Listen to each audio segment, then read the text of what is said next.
Siku moja, wanaume 4 waliobeba machela ya mtu aliyepooza walikwenda kwenye nyumba alipokuwa Yesu. Wanaume hao walijaribu kuingia ndani wasiweze kwa sababu ya wingi wa watu. Hivyo walipanda darini, wakaitoboa, wakaliteremsha godoro alikolazwa mwenye kupooza hadi mahali alipokuwa Yesu. Naye Yesu alipoiona imani yao, akamwambia yule aliyepooza, "Mwanangu, umesamehewa dhambi zako." Yesu alijua kuwa hitaji kuu la aliyepooza si kutembea tena, bali kusamehewa dhambi zake. Na baadhi ya waandishi walikuweko huko, wameketi wakifikiri mioyoni mwao, "Mbona huyu anasema hivi? Anakufuru. Ni nani awezaye kusamehe dhambi isipokuwa mmoja, ndiye Mungu?" Mara Yesu akafahamu rohoni mwake kwamba wanafikiri hivyo nafsini mwake, akawaambia, "Mbona mnafikiri hivyo mioyoni mwenu? Vyepesi ni vipi kumwambia mwenye kupooza, umesamehewa dhambi zako, au kusema, ondoka ujitwike godoro lako uende? Nitakudhihirishia kwamba Mwana wa Mtu ana uwezo wa kusamehe dhambi."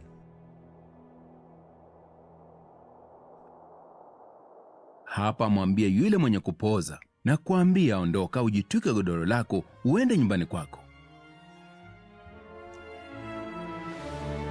Mara akaondoka, akajitwika godoro lake, akatoka mbele yao wote. Hata wakastaajabu wote, wakamtukuza Mungu wakisema, "Namna hii hatujapata kuona kamwe."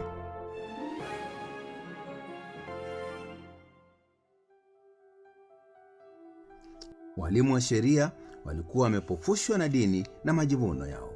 Mawazo yao yalikuwa hivi: "Yesu, wewe ni mja dhambi, unamtukana Mungu kwa sababu unadai kusamehe dhambi, lakini ni Mungu pekee anayeweza kufanya hilo." Walikuwa sahihi kufikiri kuwa ni Mungu pekee anayeweza kusamehe dhambi, lakini walikuwa wamekosea kwenye maamuzi yao kuhusu Yesu ni nani. Unafikiri Yesu ni nani?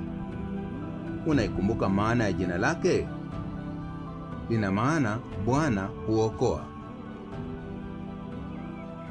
Kwenye mji mmoja wa Palestina alikofundisha Yesu, watu walifikia uamuzi huu: "Sasa tunaamini, wala si kwa sababu ya maneno yako tu, maana sisi tumesikia wenyewe, tena twajua kuwa hakika huyu ni Mwokozi wa ulimwengu."